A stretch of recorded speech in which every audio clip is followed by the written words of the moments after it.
नमस्ते बच्चों, कक्षा 7 विषय गणित और प्रश्नावली है 4.2। 4.2 प्रश्नावली का क्वेश्चन सभी में देखो क्या लिखा है। पहला क्वेश्चन कि पहले चर को पृथक करने वाला चरण बताइए, फिर समीकरण को हल कीजिए। दूसरा क्वेश्चन है कि पहले चर को पृथक करने के लिए प्रयोग किए जाने वाले को बताइए और फिर समीकरण को हल कीजिए। सारे ही जो क्वेश्चन हैं वो एक ही टाइप के हैं, तो कुछ क्वेश्चन मैं हल करवाऊंगी और कुछ खुद हल करने हैं। पहले का पहला हल करते हैं। तो क्या दिया है, x - 1 बराबर 0। पहले का पहला जो क्वेश्चन है उसमें क्या दिया है, x - 1 बराबर 0। x का मान निकालना है। माइनस के 1 हैं तो बराबर के दूसरी साइड किस में जाएंगे, प्लस में। तो 0 को किसी भी संख्या के जोड़ने या घटाने पर कोई फ़र्क नहीं पड़ता, तो x का मान कितना आ गया, 1। दूसरा क्वेश्चन देखो, x + 1 बराबर 0। प्लस के 1 हैं तो बराबर के दूसरी साइड किस में जाएंगे, माइनस में। तो x का मान क्या आ गया, -1। इसी प्रकार इसका एक क्वेश्चन और देखते हैं। वो क्वेश्चन है कि y + 4 बराबर -4। y का मान निकालना है। प्लस के 4 बराबर के दूसरी साइड किस में जाएंगे, माइनस में। -4 और -4 -8, तो y का मान कितना आ गया, -8। तो पहले के जो बाकी क्वेश्चन है वो इसी टाइप के हैं। इन क्वेश्चनों को देखते हुए आप खुद हल कर सकते हो। पहले क्वेश्चन के अंतर्गत तो ये दिया हुआ था, जैसे यहाँ पे माइनस में, यहाँ पे प्लस में, यहाँ पे प्लस माइनस 2 संख्याएं दे रखी है। लेकिन दूसरे क्वेश्चन में दिया है गुणा और भाग में, तो उन क्वेश्चनों को कैसे हल करेंगे।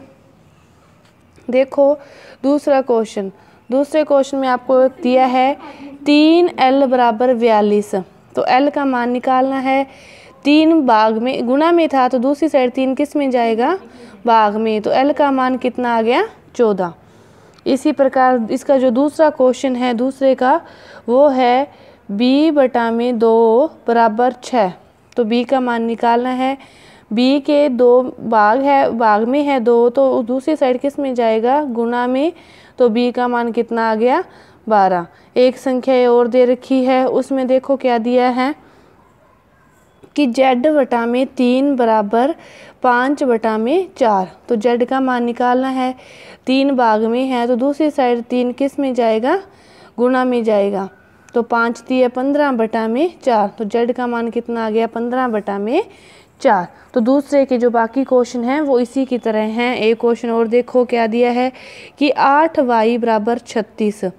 तो y का मान निकालना है। तो 36/8, दोनों को देखो किस एक ही पहाड़ी से भाग जाता है, तो 4 के पहाड़ी से जाएगा। 36 9 पर आते हैं और 8 कितने पर आता है, 2 पर। तो दूसरे के बाकी क्वेश्चन आप हल कर सकते हो। तीसरे क्वेश्चन में देखो क्या दिया है। तीसरे का जो पहला पार्ट है वो दिया है कि 3n - 2 बराबर 46।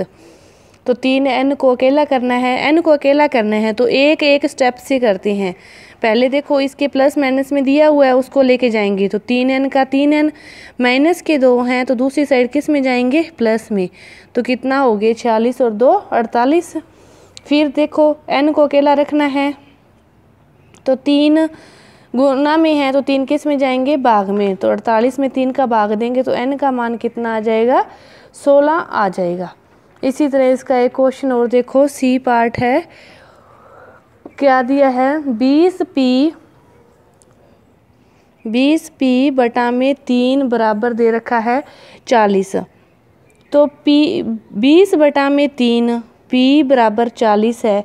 तो 20/3 भिन्न है, भिन्न को दूसरी साइड लेके जाते हैं बराबर के, तो भिन्न क्या हो जाती है, उल्टी हो जाती है। तो 3/20, 20 दूनी 40 और 3 दूनी फिर 6। p का मान कितना आ गया, 6। तो ये आपका क्वेश्चन तीसरे के 4 पार्ट हैं, तो 3 मैंने करवा दिए, एक ही पार्ट रहा है, आप खुद करेंगे। चौथा क्वेश्चन देखो। चौथे क्वेश्चन में क्या दिया है, ऐसे ही सेम ही क्वेश्चन है। उसका पहला पार्ट है वो 10p बराबर 100। तो p का मान निकालना है। 10 इधर गुणा में है तो किस में आएगा, भाग में। 1 0 से 1 0 कट गई, तो p का मान कितना आ गया, 10। दूसरा पार्ट दे रखा है, वो दिया है 10p + 10 बराबर 100। तो पहले तो देखो प्लस के 10 को दूसरी साइड लेके जाएंगे तो किस में जाएंगे, माइनस में।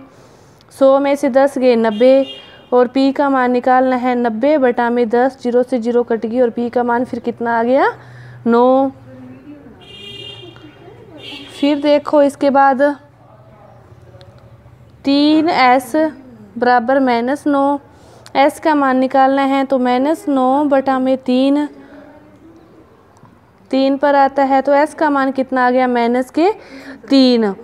इस प्रश्नावली के जो बाकी के क्वेश्चन हैं वो इन क्वेश्चनों को देखते हुए खुद हल करेंगे, बहुत ही इन्हीं की तरह हैं और इजी हैं। ये आपकी प्रश्नावली पूरी हुई। धन्यवाद।